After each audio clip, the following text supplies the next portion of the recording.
Bonjour à tous, bienvenue sur Comment avoir plus, la chaîne qui vous aide à exploser les résultats de votre chaîne YouTube. Très content de vous retrouver sur cette chaîne comme toutes les semaines. Pour ceux qui ne me connaissent pas, je m'appelle Théo, j'ai 700 000 abonnés sur ma chaîne principale environ. Et sur cette deuxième chaîne, Comment avoir plus, je vous aide à développer votre chaîne. On va parler aujourd'hui des compétences nécessaires pour développer votre chaîne YouTube. Comme vous le savez, vous faites des vidéos, vous savez ce que c'est, il y a plein de compétences à avoir. Et dans cette vidéo, on va faire un rapide aperçu des compétences nécessaires pour devenir un bon youtubeur ou une bonne youtubeuse.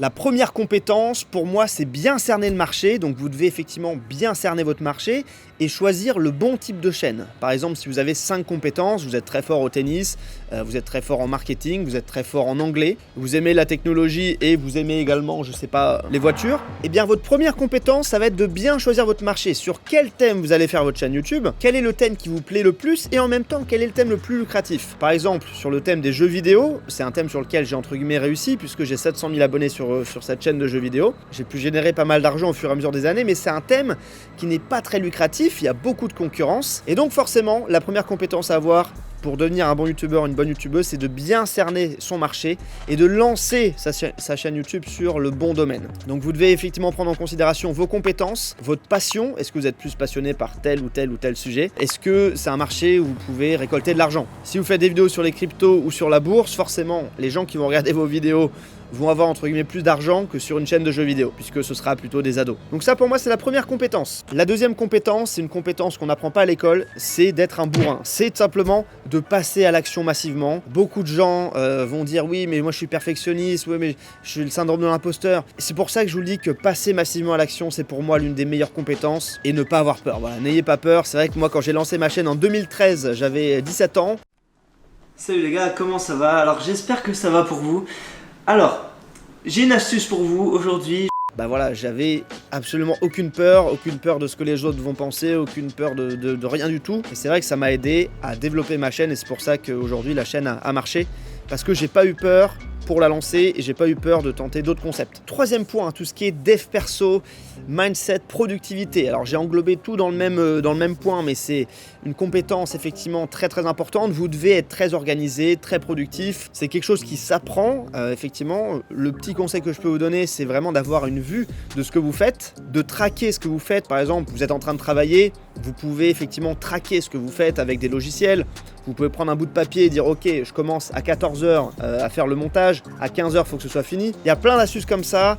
Ça dépend effectivement de chacun. Je vous ai fait d'ailleurs une vidéo sur la productivité et elle est dispo sur ma chaîne. Mais voilà, avoir un bon mindset, être bien et être productif, c'est effectivement une des compétences clés pour pouvoir développer votre chaîne et la passer au niveau supérieur. Le quatrième point, c'est le branding et l'identité de votre chaîne, mais également vous-même. Qu'est-ce que vous dégagez? Quelle est l'identité? Quelle est votre histoire que vous voulez raconter à travers vos vidéos? C'est quelque chose de très important et c'est un des éléments qui fait que les gens reviennent vers vous, c'est qu'ils vous connaissent, ils connaissent votre identité, ils connaissent un petit peu votre vie. Faut pas non plus trop en dire. Parlez un peu de vous, notamment dans les lives. Faites des lives, ce sera très utile pour que les gens sachent un peu plus sur vous et développer votre image de marque. En l'occurrence, moi, c'est voilà, la mer et entre guillemets la liberté. Trouvez des choses qui vous rendent unique et jouez vraiment là-dessus. N'ayez pas peur d'appuyer là-dessus. Par exemple, si vous êtes pâtissier et que vous êtes pompier, bah, au lieu de masquer le fait que vous êtes pompier, jouez le jeu à fond. C'était un exemple un petit peu bizarre, mais vous avez compris. Assumez qui vous êtes et transmettez-le à votre audience. La cinquième chose, c'est tout ce qui est algorithme et référencement. Donc effectivement, si vous avez déjà eu un site internet, si vous avez un site web, vous savez, vous avez des notions. Sur YouTube, c'est quand même assez différent, il y a des points différents. Effectivement, le SEO est très important. Mais voilà, vous devez savoir comment marche l'algorithme de YouTube. Pour ça, il y a des vidéos, notamment sur ma chaîne, autopromotion. Je vous ai fait une super vidéo qui parle de ça. Le sixième point, c'est de savoir trouver des idées de vidéos. Donc c'est une compétence en fait. C'est une compétence puisque vous devez prendre un petit peu tout ce qui se passe dans votre univers. Si vous êtes sur le golf, bah vous allez pouvoir par exemple acheter plein de magazines de golf, regarder plein de vidéos sur le marché français, US, allemand, américain. Vous allez devoir récolter plein d'idées et synthétiser tout ça. Donc ça, c'est effectivement une compétence. Le septième point, c'est de savoir scripter ses vidéos. Donc en fait, avoir une vision claire, puisque si ça part dans tous les sens, on va pas comprendre et ce sera pas terrible pour l'audience. Donc scripter ses vidéos, bien écrire, ça nécessite quand même quelques compétences. Il y a une compétence qui s'appelle le copywriting qui est l'art d'écrire des textes, donc principalement des textes de vente. Si vous voulez vendre des produits, c'est très intéressant, mais savoir écrire des vidéos YouTube, c'est un petit peu pareil. Vous devez vraiment avoir une vision claire et pour moi, c'est une des compétences les plus importantes. Ensuite, une autre compétence, c'est maîtriser le matériel, savoir quel type de micro utiliser. Bon, après, c'est pas le meilleur exemple aujourd'hui puisque j'ai mis un pull et j'ai pas voulu mettre mon micro-cravate parce que ça aurait été moche. Donc voilà, j'ai pris ce micro, il y aura peut-être un peu de bruit de fond. Sinon, voilà, au niveau de la caméra, on est bien, au niveau de l'éclairage, normalement, on n'est pas trop mal. Mais maîtriser effectivement le matériel, tout ce qui est ordinateur, voilà, il y a 2 petits ordis qui sont ici pour venir m'aider. Il y a plein de choses, il y a l'éclairage, il y a les micros, il y a la caméra, il y a le son, enfin voilà, il y a beaucoup trop de choses. L'ordinateur, le PC portable. Bref, beaucoup de choses à maîtriser. Un truc tout bête aussi, au niveau de la souris, j'utilise par exemple plein de raccourcis souris.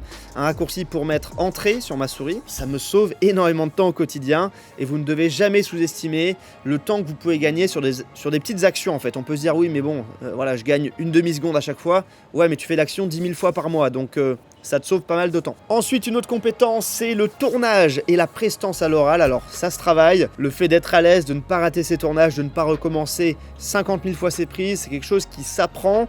Et alors, vous pouvez voir mes premières vidéos que j'ai fait en 2013, c'est assez marrant, mais c'est vrai que j'avais pas peur. Et je savais que même s'il y avait une phrase qui était dite un peu de travers, c'était pas grave, puisque je voyais que quand je voulais recommencer, ça m'énervait. Donc aujourd'hui, voilà, c'est un peu ma philosophie.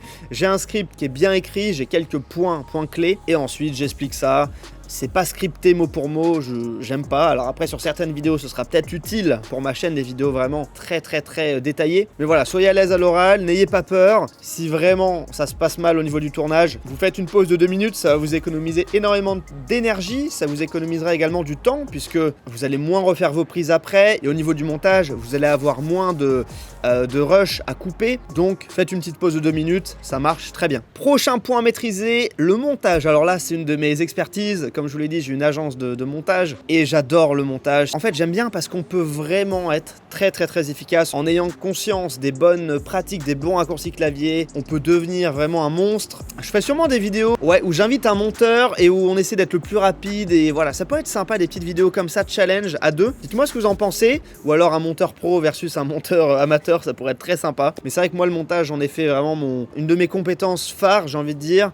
Et je suis capable de monter n'importe quel type de vidéo très rapidement en connaissant les bons process et j'aime bien essayer de savoir comment faire pour aller plus vite à chaque fois tout en ayant une qualité optimale, effectivement. Voilà pour le montage. Ensuite, comment créer des bons titres YouTube. Ça, c'est une compétence effectivement très intéressante.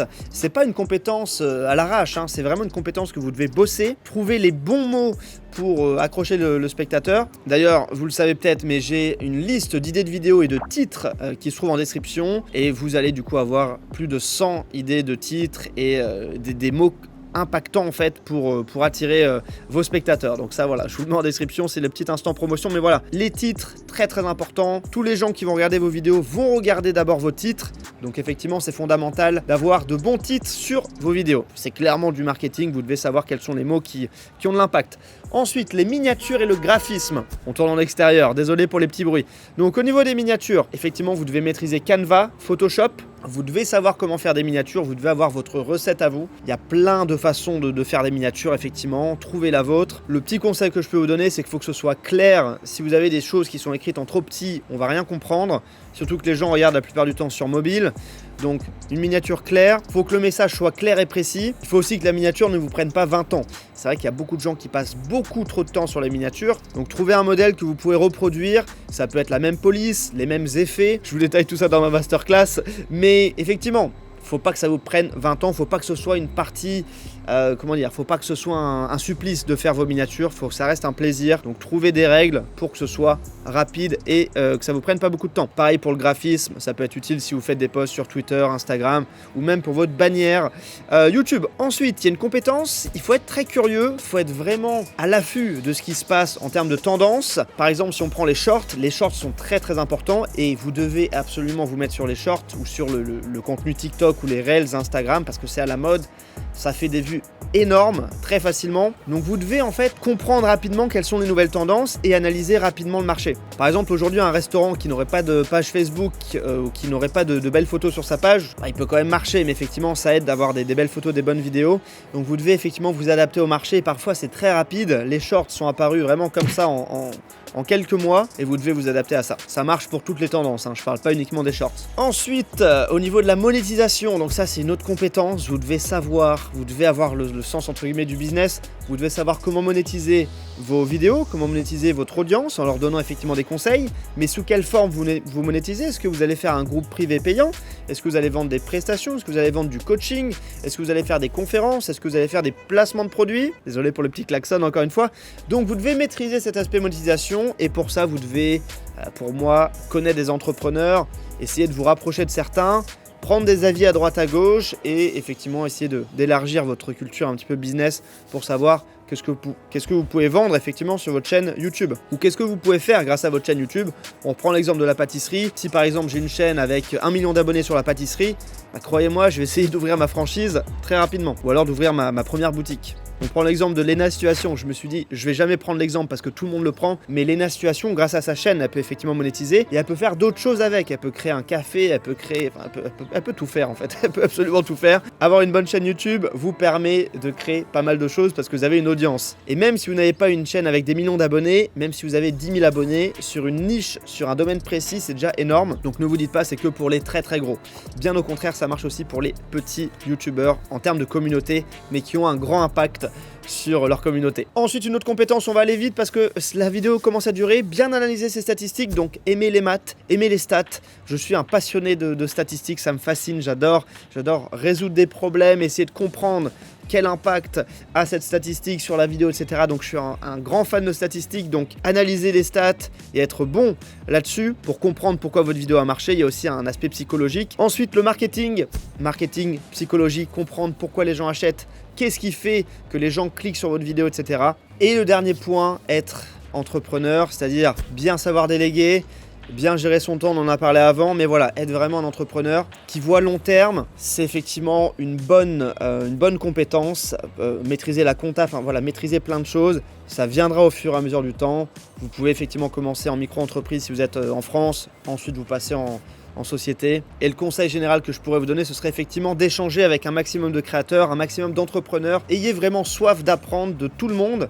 Je pense qu'une de mes forces, c'est d'avoir voyagé un petit peu partout dans le monde pour le business, notamment pour le travail. Donc ça m'a apporté beaucoup d'expérience. Ne sous-estimez jamais ce que vous pouvez apprendre des autres. Ça, c'est vraiment très important. Ils pourront vous aider sur tous ces aspects-là. La bonne nouvelle, c'est que dans ma formation YouTube Nouvelle Vie, il y a un chapitre, même des chapitres dédiés sur chacun de ces concepts. La bonne nouvelle, c'est que vous avez 1 heure de formation gratuite en description pour en apprendre un petit peu plus sur tous ces domaines. Cette heure de cours, elle est extraite de mon accompagnement YouTube Nouvelle Vie, qui est mon programme phare pour réussir sur YouTube en partant de zéro ou alors en partant d'où vous êtes. Dans cet accompagnement qui est très très très complet, je parle de tous les sujets que je vous ai listés en profondeur. Allez, il y a de 1 demi-heure à 5 heures de contenu sur chacun de ces domaines, donc il y en avait une vingtaine, donc ça fait pas mal. Et j'ai mis tout ce que j'avais là-dedans. Donc si vous voulez 1 heure de contenu gratuit pour voir un petit peu à quoi ça ressemble, le lien est en description, n'hésitez pas à aller voir. Il y a aussi d'autres ressources précieuses que vous pouvez aller voir en description. Merci à tous d'être restés jusqu'à la fin, ça me fait vraiment super plaisir.